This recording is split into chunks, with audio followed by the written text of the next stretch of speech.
आज की क्लास में हम बात करेंगे बबल सॉर्ट के बारे में और इसके अंदर हम बबल सॉर्ट की थ्योरी, इसका example, time complexity, space complexity और इसका सी लैंग्वेज प्रोग्राम भी यहाँ पर देखने वाले हैं। तो इस वीडियो को लास्ट तक देखें ताकि आपका बबल सॉर्ट से रिलेटेड सारे डाउट यहाँ पर क्लियर हो जाए। तो स्टार्ट करते हैं। पहले हम यहाँ पर एग्जाम्पल देखेंगे, फिर इसकी थ्योरी को देखेंगे ताकि थ्योरी को समझना ज्यादा ईजी हो जाए।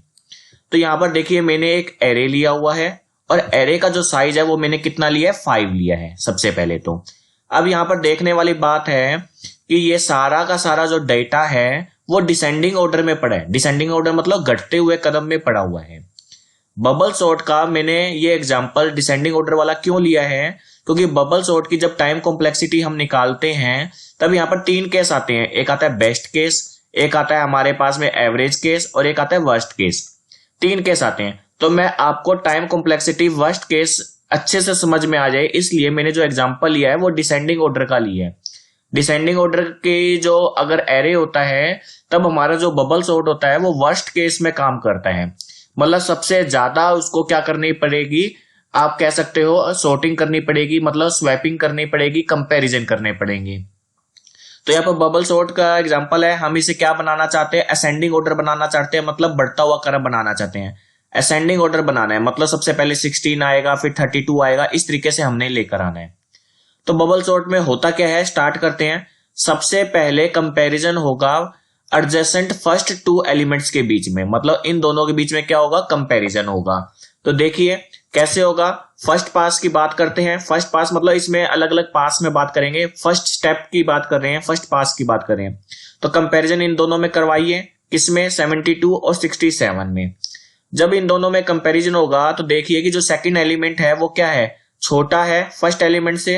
तो इन दोनों में क्या चलेगी, स्वैपिंग एल्गोरिदम चलेगी। तो 67 जो होगा वो फर्स्ट स्टेप पे आ जाएगा और 72 यहां पर आ जाएगा, कुछ इस तरीके से। दो में कंपैरिजन कीजिए, अगर सेकंड वाला छोटा है तो उसको स्वैप कर दीजिए, हो गया स्वैपिंग।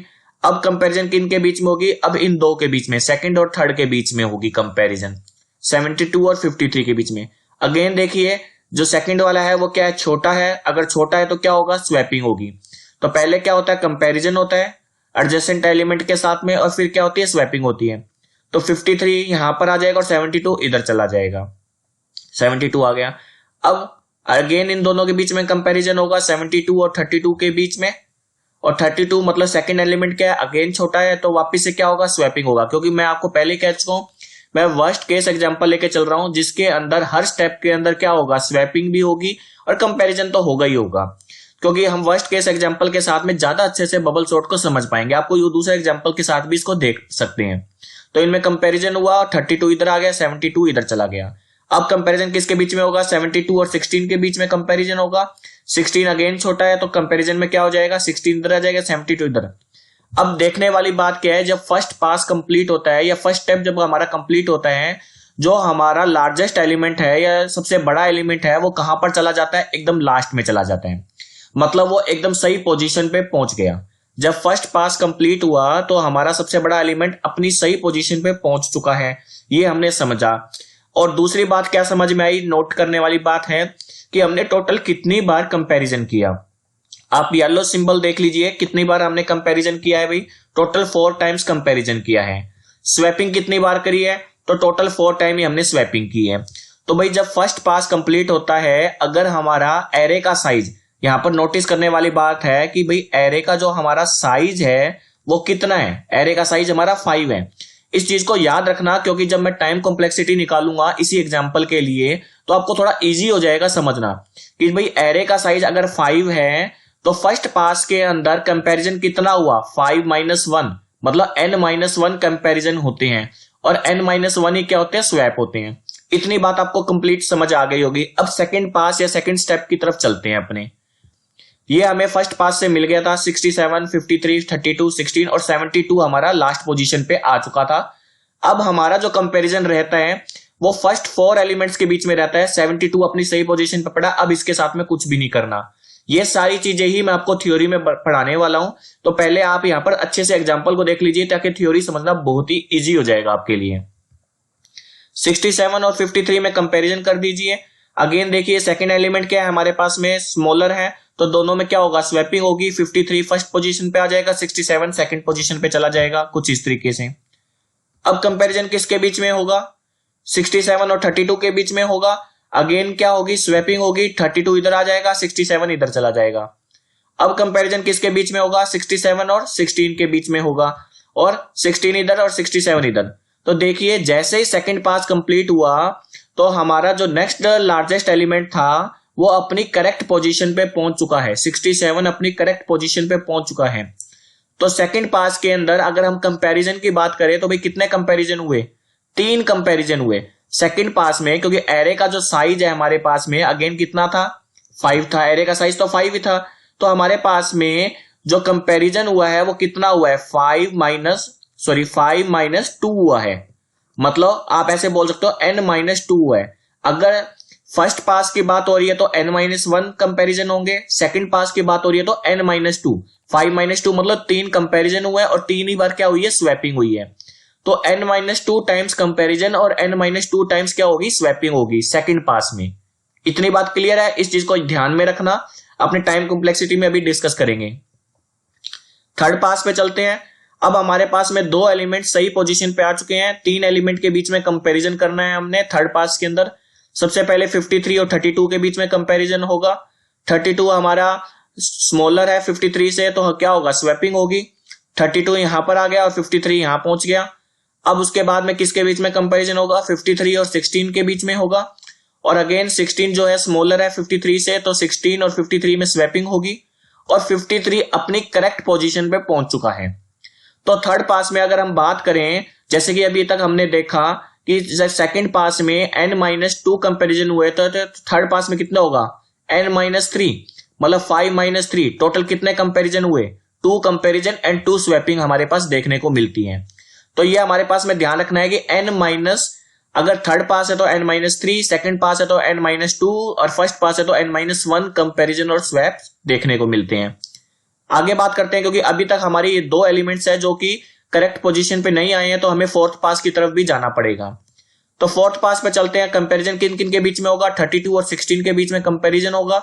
16 हमारा स्मॉलर एलिमेंट है, तो क्या होगा, स्वैपिंग होगी। और स्वैपिंग होने के बाद में सारे के सारे एलिमेंट अपने करेक्ट पोजीशन पे आ गए हैं। तो फोर्थ पास के अंदर कितने कंपैरिजन और स्वैपिंग हुई है, 1 कंपैरिजन हुआ है और 1 ही स्वैपिंग हुई है। कह सकते हैं कि n-4 कंपैरिजन हुए हैं और n-4 क्या हुई है, स्वैपिंग हुई है। इतनी बात क्लियर हो गई होगी आपको। अब आगे हम बात करते हैं, ये तो हो गया हमारा बबल सॉर्ट का एक एग्जांपल जो कि आप एग्जाम में कर सकते हैं। अब हम इसकी चेक करते हैं टाइम कॉम्प्लेक्सिटी, स्पेस कॉम्प्लेक्सिटी और थ्योरी। सबसे पहले अगर थ्योरी की बात करें तो भाई हमने थ्योरी में पढ़ा आफ्टर फर्स्ट पास के कंप्लीट होने पे हमने देखा था कि जो सबसे लार्जेस्ट एलिमेंट होगा वो अपनी करेक्ट पोजीशन पे पहुंच जाता है, हमने देखा था ये चीज तो। और सेम वे जब सेकंड पास कंप्लीट होगा तो सेकंड लार्जेस्ट एलिमेंट अपने राइट पोजीशन पे पहुंच जाता है। तो देखो अब थ्योरी पढ़ना बड़ा ही आसान हो गया क्योंकि हमने इसके एग्जांपल को देख लिया है। जैसे जैसे सारे पास हमारे कंप्लीट होते जाते हैं, जैसे जैसे हमारे स्टेप्स कंप्लीट होते जाते हैं, तो जो हमारा लार्जेस्ट एलिमेंट करेक्ट पोजीशन पे पहुंच गए हैं उसके अलावा जितने भी एलिमेंट हमारे पास पेंडिंग रह गए हैं सिर्फ उन्हीं के बीच में कंपैरिजन होता है। आपने देखा था कि जब हमारे फर्स्ट पास कंप्लीट होने पर जो लार्जेस्ट एलिमेंट करेक्ट पोजीशन पे पहुंच गया था तो हमारे 5 में से एक एलिमेंट को छोड़कर अगली बार हमने 4 के बीच में ही कंपैरिजन किया था। नेक्स्ट बात कीजिए, in a pass we consider the remaining elements and compare all the adjacent and swap. सिर्फ रिमेनिंग एलिमेंट को ही हम देखते हैं और उन्हीं के बीच में हम क्या करते हैं, स्वैपिंग करते हैं। इस तरीके से हमारा जो बबल सॉर्ट है वो काम करता है। थ्योरी आपको क्लियर हो गई होगी, थ्योरी इतने ही पढ़ते हैं। अब हम इसकी बात करते हैं टाइम कॉम्प्लेक्सिटी की। अभी हम जो निकाल रहे हैं टाइम कॉम्प्लेक्सिटी वो वर्स्ट केस के लिए निकालते हैं, तो बेस्ट और एवरेज केस के लिए तो हम उसको अकॉर्डिंग लिख पाएंगे। अगर हमारा एरे का साइज कितना है, n है, जैसे कि n की वैल्यू हम 5 मान के चलते हैं। n की वैल्यू हमारे लिए, क्योंकि अभी हमने एग्जांपल किया है जहां पर हमारा एरे का साइज कितना था, 5 था। तो फर्स्ट पास में आपने देखा था कि कंपैरिजन कितने होते हैं, n-1, स्वैपिंग कितनी होती है, n-1। 4 हुए थे हमारे पास में। आपको अभी ध्यान भी होगा, नहीं ध्यान तो आप वीडियो को बैक करके भी एक बार देख सकते हैं। सेकंड पास में कितना कंपैरिजन हुआ था, n-2, स्वैपिंग कितनी हुई थी, n-2। Same as third pass में n-3, n-3। इस तरीके से करते करते अगर हमारे एरे का साइज 5 था तो 5-1 मतलब फोर्थ पास में हमारे पास भी फोर्थ पास आया था, फोर्थ पास में हमने कितने कंपैरिजन किए थे, एक ही कंपैरिजन किया था और एक ही क्या की थी, स्वैपिंग की थी। तो अगर हमारे पास एरे का साइज 6 होगा तो हमारे पास में कितने कंपैरिजन हो, कितने पास चलेंगे, 5 पास चलेंगे। अगर हमारे पास एरे का साइज 5 है तो टोटल कितने पास आए थे, 4 पास आए थे। सेम एज अगर हमारे एरे का साइज 10 होता तो कितने पासेस मतलब कितने स्टेप्स तक काम करना पड़ेगा, 9 स्टेप्स तक काम करना पड़ेगा। ये तो हो गए स्टेप्स या पास जिसकी हम बात करेंगे कि भाई कितने पास होंगे। और ये क्या हो गया हमारे पास में, एरे का साइज हो गया कि भाई एरे का साइज पे डिपेंड करता है कि कितने पास आएंगे। एरे का साइज 5 था तो हमने 4 पास तक काम किया था और लास्ट पास में जाके कितने कंपैरिजन हुए थे, हमारे पास में 1 कंपैरिजन हो गए थे। इतनी बात तो हमें क्लियर है। अब इससे भाई टाइम कॉम्प्लेक्सिटी कैसे निकाली जाती है, तो भाई हमें टोटल कंपैरिजन काउंट कर लीजिए। टोटल कंपैरिजन कितने हुए हमारे पास में, n-1, n-2, n-3 ऐसे करते करते करते हमारे पास में लास्ट में कितना कंपैरिजन हुआ था, 1 कंपैरिजन हुआ था ना, देख लीजिए तो 1 हो गया। अब यहां पर देखिए तो ये क्या बन गई, एक समांतर श्रेणी बन गई है, अर्थमेटिक प्रोग्रेशन बन गई है। तो एपी सीरीज को सोल्व करना है, उसका क्या करना है, सम निकालना है। तो सम निकालने का एक फॉर्मूला होता है हमारे पास में, वो क्या फॉर्मूला होता है हमारे पास में, देखिए n+1/2। मतलब अगर आपके पास में कोई सीरीज है जैसे कि 1 2 3 ऐसे करते करते n तक सीरीज है, तो उसका अगर सम निकालना चाहते हो सभी का तो कैसे निकालते हैं, n+1/2, ये फॉर्मूला होता है। लेकिन अब ये सीरीज में देखिए स्टेप्स कितने हैं, मतलब टोटल नंबर्स कितने हैं, 1 से लेकर n-1 तक ही है। मतलब इसमें n काउंटिंग नहीं है, n-1 तक ही नंबर्स हैं। तो यहां पर n की जो वैल्यू है इस फॉर्मूले में वो कितनी होगी, n-1 होगी। मान लो जैसे कि n की वैल्यू यहां पर अगर मैं 5 रखता हूं फॉर एग्जांपल के लिए, तो यहां पर आप ऐसे लिख सकते हैं 5-1 दैट इज 4, 5-2 दैट इज 3, 5-3 2, फिर 1, इस तरीके से। तो टोटल स्टेप्स कितने हैं, 4 स्टेप्स है। अगर हमारा एरे का साइज 5 है तो हमारे पास यहाँ पर 4 तक ही आ रहे हैं। तो मतलब यहाँ पर n की वैल्यू कितनी है, n-1 है। तो यहाँ पर इसमें n-1 और यहाँ पर भी n-1+1 रख दीजिए। फॉर्मूला समझ में आया कि अगर एपी सीरीज में n स्टेप्स होते हैं या n काउंटिंग होती है तो यहाँ पर n आता है, लेकिन यहाँ पर n-1 है, n-1 है तो यहाँ पर n-1 रखेंगे दोनों की जगह पर। तो n-1 n-1, अब ये -1 और +1 क्या हो जाएंगे, आपस में कैंसिल आउट हो जाएंगे। तो हमें क्या देखने को मिलेगा, n-1/2। टोटल कंपैरिजन इतने हुए हमारे पास में। तो वर्स्ट केस के अंदर टोटल कंपैरिजन अपने को इतने देखने को मिल रहे हैं, n-1/2। और सेम है स्वैपिंग कितने को देखने को मिल रही है, n-1/2। कंपैरिजन और स्वैपिंग पता लग गया। अब हमने इसकी क्या लिखनी है, टाइम कॉम्प्लेक्सिटी। अब टाइम कॉम्प्लेक्सिटी कैसे लिखी जाती है, हम यूज करेंगे ऑर्डर ऑफ या बिगो का यूज करेंगे। और इसमें देखिए कि भाई बिगो क्या कहता है कि आपकी वर्स्ट केस निकालिए। वर्स्ट केस का मतलब क्या है कि आप n का ऑर्डर चेक कीजिए, डिग्री चेक कीजिए कि मैक्सिमम डिग्री क्या आ रही है जो कि इसको क्या कर सकती है, चेंज कर सकती है। मैक्सिमम डिग्री देखिए, क्योंकि बिगो क्या करता है, ये एक तरह से आपकी अपर बाउंड को, किसी एल्गोरिथम की अपर बाउंड को बताता है कि मैक्सिमम कितना वर्स्ट केस में जा सकता है। तो अगर इसको मैं मल्टीप्लाई करूं तो आप देखिए क्या आता है, n² - n/2 आता है। n की मैक्सिमम डिग्री क्या है, n² है। तो मतलब इसकी जो टाइम कॉम्प्लेक्सिटी आएगी वर्स्ट केस में वो कितनी आएगी, बिगो ऑफ n² आएगी। क्योंकि अगर मैं इसका मैथ में भी अगर मैं ग्राफ बनाता हूं, ग्राफ बनाऊंगा ना n² - n का, तो ग्राफ कुछ इस तरीके से आएगा। अब ये जो ग्राफ है ना, ये किस तरीके का ग्राफ है, क्वाड्रेटिक ग्राफ है। मतलब ये n इतना इसको फैक्टर नहीं कर रहा जितना n² कर रहा है। क्यों, अगर मैं एक बड़े नंबर की बात करता हूं, फॉर एग्जाम्पल मैं बात करता हूं 100 की, तो 100 का स्क्वायर कितना होता है, 100 का स्क्वायर करिए 10,000 होता है। -100 कर दीजिए, /2 कर दीजिए, तो 10,000 में से 100 जाएगा तो आप समझ सकते हो कि कितना आएगा, 9,900 आएगा। तो मतलब नंबर कौन सा ज्यादा इफेक्ट कर रहा है, ये वाला नंबर ज्यादा इफेक्ट कर रहा है। तो हम इसको क्या कर सकते हैं, एक तरीके से रिजेक्ट कर सकते हैं, नेग्लेक्ट कर सकते हैं। तो इसकी जो टाइम कॉम्प्लेक्सिटी रहेगी वो कितनी रहेगी, बिगो ऑफ n² रहेगी। तो time complexity for worst case कितनी आ जाएगी, बिगो ऑफ n²। एवरेज केस में भी सेम रहेगी। अब आप कहोगे सर एवरेज केस में सेम क्यों है, क्योंकि नंबर ऑफ कंपैरिजन जो है, कंपैरिजन की बात कर रहा हूं मैं, सिर्फ स्वैपिंग की बात नहीं कर रहा हूं। कंपैरिजन तो हमें उतनी ही बार करना पड़ेगा, स्वैपिंग हो सकती है कि कभी हमें ना करनी पड़े। मान सकते हैं कि हमने कंपेयर किया और करने के बाद में सेकंड नंबर जो था वो बड़ा नहीं, छोटा नहीं था, तो हमने स्वैपिंग नहीं की, लेकिन कंपैरिजन तो हमने उतनी ही बार करेंगे जितनी हम वर्स्ट केस में करते हैं। तो इसलिए यहां पर हमें जो कॉम्प्लेक्सिटी देखने को मिलेगी वो बिग ऑफ n स्क्वायर ही मिलेगी। बेस्ट केस में आपको थोड़ा सा डिफरेंस मिलेगा, बिग ऑफ n मिलेगा। क्यों मिलेगा? बेस्ट केस का मतलब होता है जब आपका जो एरे है वो एरे ऑलरेडी आपका किस में पड़ा है, आप कह सकते हो कि भाई असेंडिंग ऑर्डर में ही पड़ा है। फॉर एग्जांपल हमारे पास में 2 है, 7 है, 9 है, 11 है और 17 है।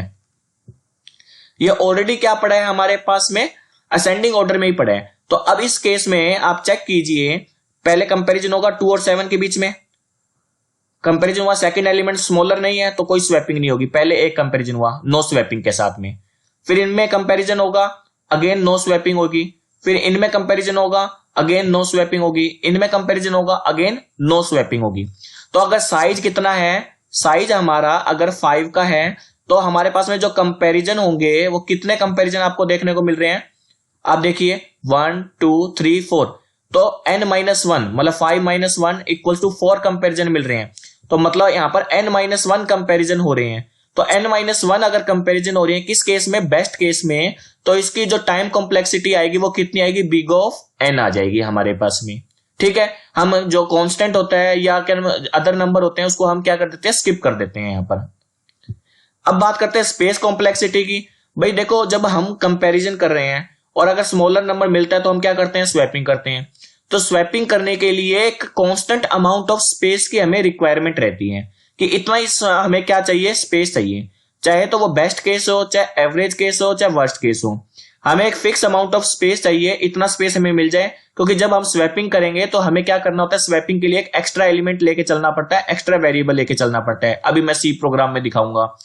तो वो जो स्पेस होता है वो हमारा क्या रहता है, कांस्टेंट रहता है, इसलिए इसकी जो स्पेस कॉम्प्लेक्सिटी भी आएगी वो कितनी आएगी, कांस्टेंट आएगी, बिग ऑफ 1 आएगी हमारे पास में। आई होप आपको यहां तक क्लियर हो गया होगा। अब हम इसका सी प्रोग्राम भी देख लेते हैं। तो सबसे पहले सी लैंग्वेज में इसका प्रोग्राम देखते हैं। हम एक एरे लेके चलते हैं, वही एग्जांपल जो अभी हमने लिया था वर्स्ट केस वाला, 72 67 53 32 और 16 वाला। सबसे पहले हमने एक एरे ले लिया, एरे के बाद में हमने इसका साइज निकाला कि भाई कितने काउंटिंग है। वैसे तो देख के तो हमें पता लग रहा है कि ये 5 है, चाहते तो हम इनकी वैल्यू डायरेक्ट 5 भी लिख लेते हैं, लेकिन काउंट करने का या अगर यूजर से हमने लिया हुआ है ये एरे तो कैसे करेंगे हम, size of array, size of array क्या होगा यहाँ पर, देखो 5 एलिमेंट्स है तो इसकी वैल्यू कितनी आएगी हमारे पास में, 20 आएगी। कितनी आएगी, 20। ठीक है, क्योंकि एक का साइज कितना होता है, 4 होता है, 4 बाइट, तो 5 एलिमेंट है तो 5 × 4 20 हो गया, डिवाइड बाय कितना हो जाएगा, साइज ऑफ एरे 0 मतलब फर्स्ट एलिमेंट का साइज जो कि कितना है, 4 है, तो हमारे पास कितना आ जाएगा, 5। तो वही एन की वैल्यू कितनी आ गई हमारे पास में, 5 आ चुकी है। अब हमने क्या किया, बबल सॉर्ट का एक फंक्शन बना के रखा हुआ है, उसे कॉल कर लिया, जिसके अंदर हमने एरे को पास कर दिया और एन को पास कर दिया, मतलब 5 को पास कर दिया। बस अब एक बार नीचे वाला प्रोग्राम अभी मत देखिए। अब हमने जैसे बबल सॉर्ट के प्रोग्राम को मतलब फंक्शन को कॉल किया, क्योंकि ये वॉइड फंक्शन है तो कुछ भी रिटर्न नहीं कर रहा, बबल सॉर्ट का फंक्शन कॉल किया, यहां पर हमने एरे को क्या कर लिया, रिसीव कर लिया, ARR के अंदर ही रिसीव कर लिया, साइज के अंदर हमने क्या रिसीव कर लिया, 5 रिसीव कर लिया है। तो साइज की वैल्यू तो 5 आ चुकी है, एरे के अंदर हमारे ये एलिमेंट आ चुके हैं। अब हम 2 लूप चलाएंगे, इन दोनों लूप को अच्छे से समझिए। एक आई का लूप है जो 0 से स्टार्ट होगा, साइज -1 से लेस देन होना चाहिए, साइज की वैल्यू कितनी है, 5, 5 - 1 दैट इज 4, 4 से लेस देन का मतलब है आई की वैल्यू मैक्सिमम कहां तक जाएगी, 3 तक ही जाएगी, मतलब लेस देन 4 होना चाहिए। लेस देन 4 का मतलब आई की वैल्यू 3 तक जाएगी, मतलब आई की वैल्यू मैं यहां लिख देता हूं 0 1 2 और 3 इतनी जा सकती है। अब मेन लूप है जे का, जे क्या कर रहा है, 0 से स्टार्ट हो रहा है और देखो साइज मतलब 5 माइनस, जब आई की वैल्यू स्टार्टिंग में 0 होगी, 5 - 0 - 1, तो 5 - 1 कितना हो गया, 4, 4 से लेस देन मतलब 3 तक। तो मतलब जे की वैल्यू जब आई की वैल्यू 0 है, जब आई की वैल्यू 0 है तो जे की वैल्यू क्या जा सकती है हमारे पास में, पहले 0 जाएगी, फिर 1 जाएगी, फिर 2 जाएगी और फिर कहां तक जाएगी, 3 तक हमें देखने को मिलेगी। यहां तक की बात क्लियर होती है। तो सबसे पहले होगा क्या, अब फर्स्ट पास, जब जे की वैल्यू हमारे पास में आई, मतलब आई की वैल्यू जब हमारे पास में 0 आई है, मतलब आई की वैल्यू 0 पे क्या चलेगा, फर्स्ट पास चलेगा, आई की वैल्यू 1 पे क्या चलेगा, सेकंड पास चलेगा, फिर थर्ड पास चलेगा और फिर फोर्थ पास चलेगा। हमने यही देखा था टोटल कितने थे, जब हमारा एरे का साइज 5 था, टोटल कितने पास चले थे, कितने स्टेप चले थे, 4 स्टेप चले थे। तो आई की वैल्यू जब 0 होगी तो कौन सा पास चलेगा, फर्स्ट। आई की वैल्यू 1 होने पे कौन सा पास चलेगा, सेकंड। आप उसी एग्जांपल को दिमाग में रखिए, यहां पर थर्ड और यहां पर फोर्थ चलेगा। इतनी बात क्लियर हुई। अब फर्स्ट पास जब चालू हुआ, जब आई की वैल्यू 0 हुई, जे की वैल्यू हमारे पास में आई 0 1 2 3। अब यहां पर आके कंपैरिजन देखो किस किस में हो रहा है। जब जे की वैल्यू स्टार्टिंग में 0 है, नीचे आया एरे का 0 एलिमेंट और 0 + 1 दैट इज फर्स्ट एलिमेंट, मतलब 0th एलिमेंट और फर्स्ट एलिमेंट, मतलब हमारे पास में एक एरे है। इस एरे के अंदर हमारे पास में कितने एलिमेंट्स हैं, 1 2 3 4 5, 0 1 2 3 और 4, ऐसे ही होता है हमारे पास में इंडेक्स नंबर। तो सबसे पहले कंपैरिजन किसके बीच में होगा, 0 और 1 के बीच में, मतलब 0 इंडेक्स वाले के बीच में और 1 इंडेक्स वाले के बीच में कंपैरिजन होगा। कंपैरिजन हो गया, अगर वो साइज क्या नाम है छोटा मिलता है तो क्या होगा, स्वैपिंग का प्रोग्राम लगाया हुआ है, स्वैप हो जाएगा। फिर जे की वैल्यू क्या हो जाएगी, प्लस प्लस होते ही जे की वैल्यू होगी 1, तो 1 और 2 के बीच में कंपैरिजन होगा। फिर 2 और 3 के बीच में कंपैरिजन होगा, फिर 3 और 4 के बीच में कंपैरिजन होगा। इतना कंपैरिजन हो गया। कंपैरिजन होने के बाद में आई की वैल्यू क्या हो जाएगी, प्लस प्लस हो जाएगी, क्योंकि इस लूप से वो बाहर हो जाएगा। आई की वैल्यू प्लस प्लस होते ही आई की वैल्यू कितनी हो जाएगी, 1 हो जाएगी। 1 होते ही तो क्या हो जाएगा, साइज -1 तो आई की वैल्यू मतलब जे की जो वैल्यू है वो कहां तक चलेगी, 2 तक ही चलेगी। अब की बार 3 तक नहीं चलेगा, क्योंकि वो थर्ड एलिमेंट जो ये वाला एलिमेंट होगा वो तो लॉन्गेस्ट आ चुका होगा हमारे पास में। अब 0 1 और 2 के लिए चलेगा हमारे पास में। तो सबसे पहले अगेन कंपैरिजन 0 और 1 के बीच में होगा, 1 और 2 के बीच में, 2 और 3 के बीच में कंपैरिजन होगा, 3 और 4 के बीच में कंपैरिजन नहीं होगा हमारे पास में। फिर जैसे ही आई की वैल्यू 2 होगी हमारे पास में, तो साइज -i मतलब साइज -2 -1, तो इसका मतलब है यहां पर अब की बार ये 2 भी नहीं आएगा, 0 और 1 वाला रहेगा। तो इस तरीके से हमारा जो ये है कंपैरिजन होता जाएगा, जो कि अभी हमने एग्जांपल के अंदर देखा था सेम एज, और हमारा जो सॉर्टेड एरे हमें मिल जाएगा। अब मिलने के बाद में हमने यहाँ पर क्या किया हुआ है, सॉर्टेड एरे को क्या करवा दिया, अगेन प्रिंट भी करवा दिया। किस तरीके से प्रिंट करा दिया, आई की वैल्यू 0, आई की वैल्यू लेस देन n तक ले लिया, i++ कर दिया, और यहां पर भी हमने क्या कर दिया, एरे को प्रिंट करवा दिया। अब प्रिंट कराने के बाद में इस तरीके से इसका हमारे पास में आउटपुट देखने को मिलेगा कि सॉर्टेड एरे की जो वैल्यू है हमारे पास में क्या आ जाएगी, 16 32 53 67 और 72 आ जाएगी। आई होप आपको अच्छे से क्लियर हो गया होगा। फिर भी अगर कोई डाउट हो तो मुझे कमेंट सेक्शन में बताएं। आज की क्लास के लिए इतना ही, थैंक यू।